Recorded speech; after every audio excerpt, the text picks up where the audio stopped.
माता सती के 51 शक्ति पीठों में से एक ज्वाला देवी का मंदिर भारतीय राज्य हिमाचल के कांगड़ा घाटी में स्थित है। यह माता की जीभ गिरी थी, इसलिए इसका नाम ज्वाला देवी मंदिर है। हालांकि इस मंदिर की एक और कथा है जो इंद्र की पत्नी शची से जुड़ी हुई है। इस मंदिर में माता की मूर्ति रूप की नहीं बल्कि ज्वाला रूप की पूजा होती है, जो हजारों वर्षों से प्रज्वलित है। कालांतर में इस स्थान को व्यवस्थित किया गुरु गोरखनाथ ने। यहाँ प्रज्वलित ज्वाला प्राकृतिक न होकर चमत्कारिक मानी जाती है।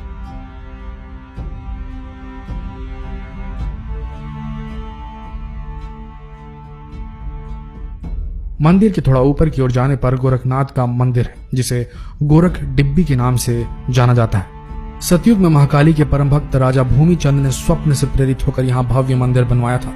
बाद में इस स्थान की खोज पांडवों ने की थी। इसके बाद यहाँ पर गुरु गोरखनाथ ने घोर तपस्या करके माता से वरदान और आशीर्वाद प्राप्त किया था। सन 1835 में इस मंदिर का पुनः निर्माण राजा रणजीत सिंह और राजा संसार चंद ने करवाया था।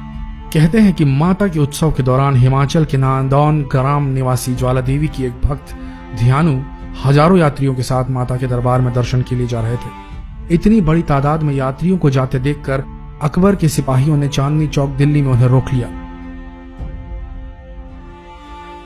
और ध्यानु को पकड़कर अकबर के दरबार में पेश किया गया।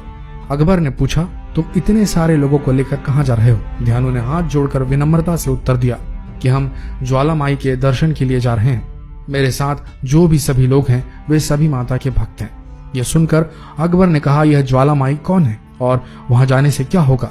तब भक्त ध्यानु ने कहा कि वह संसार का जननी और जगत का पालन करने वाली है। उनके स्थान पर बिना तेल और बाती के ज्वाला जलती रहती है। ऐसे में अकबर ने कहा, यदि तुम्हारी बंदगी पाक है और सचमुच में वह यकीन के काबिल है तो तुम्हारी इज्जत जरूर रखी जाएगी, लेकिन यदि वह यकीन के काबिल नहीं है तो फिर इसकी इबादत का क्या मतलब? ऐसा कहकर अकबर ने कहा कि इम्तिहान के लिए हम तुम्हारे घोड़े की गर्दन काट देते हैं, तुम अपनी देवी से कहकर दोबारा जिंदा करवा लेना। इस तरह घोड़े की गर्दन काट दी गई।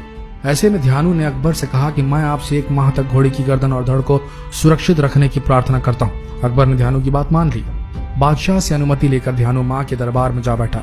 स्नान पूजन आदि करने के बाद रात भर जागरण किया। प्रातःकाल ध्यानु ने हाथ जोड़कर माता से प्रार्थना की और कहा, हे माँ, अब मेरी लाज आपके ही हाथ में है। कहते हैं कि अपने भक्त की लाज रखते हुए माँ ने घोड़े को पुनः जिंदा कर दिया। यह देखकर अकबर हैरान रह गया। तब उसने अपनी सेना बुलाई और खुद मंदिर की ओर चल पड़ा। अकबर ने माता की परीक्षा लेने या अन्य किसी प्रकार की नीयत से उस स्थान को क्षति पहुंचाने का प्रयास किया। सबसे पहले उसने पूरे मंदिर में अपनी सेना से पानी डलवाया, लेकिन माता की ज्वाला नहीं बुझी। कहते हैं कि तब उसने एक नहर खुदवाकर पानी का रुख ज्वाला की ओर कर दिया, लेकिन तब भी ज्वाला नहीं बुझी। तब जाकर अकबर को यकीन हुआ और उसने वहां 1.25 मन सोने का छत्र चढ़ाया, लेकिन माता ने इसे स्वीकार नहीं किया और वह छत्र गिरकर किसी अन्य पदार्थ में परिवर्तित हो गया। आप आज भी अकबर का चढ़ाया वह छत्र ज्वाला मंदिर में देख सकते हैं। शची की तपभूमि। शची स्कंद पुराण की पुलोमा पुत्री शची का भी वेदों में उल्लेख मिलता है। स्कंद पुराण के अनुसार सतयुग में दैत्यराज पुलोम की पुत्री शची ने देवराज इंद्र को पति रूप में प्राप्त करने के लिए ज्वाला पाधाम में हिमालय के अधिशास्त्री देवी पार्वती की तपस्या की थी। माँ पार्वती ने शची की तपस्या पर प्रसन्न होकर उसे दीप्त ज्वालेश्वरी के रूप में दर्शन दिया और शची की मनोकामना पूर्ण की। जहाँ माँ ने दर्शन दिए थे वह स्थान उत्तराखंड के गढ़वाल क्षेत्र में है। यहाँ माता ज्वाला देवी का एक मंदिर है। देवी शची को इंद्राणी कहा जाता है। इंद्राणी ने अपने पति इंद्र के हाथ में ब्राह्मणों द्वारा रक्षा सूत्र बंधवाया था। उन्होंने ऐसा इसलिए किया क्योंकि उस समय देवासुर संग्राम चल रहा था। रक्षा सूत्र बांधकर जब इंद्र ने युद्ध किया तो वह विजय हुआ। कुछ लोगों का मानना है कि तभी से रक्षाबंधन का यह पर्व शुरू हुआ। तो दोस्तों, ये थी जानकारी ज्वाला देवी मंदिर की। आशा करते हैं वीडियो आप सबको पसंद आया होगा। ऐसे वीडियोस के लिए पहले तो आप इस वीडियो को शेयर करना ना भूलें, दूसरा इस पेज को लाइक करना बिल्कुल ना भूलें। धन्यवाद।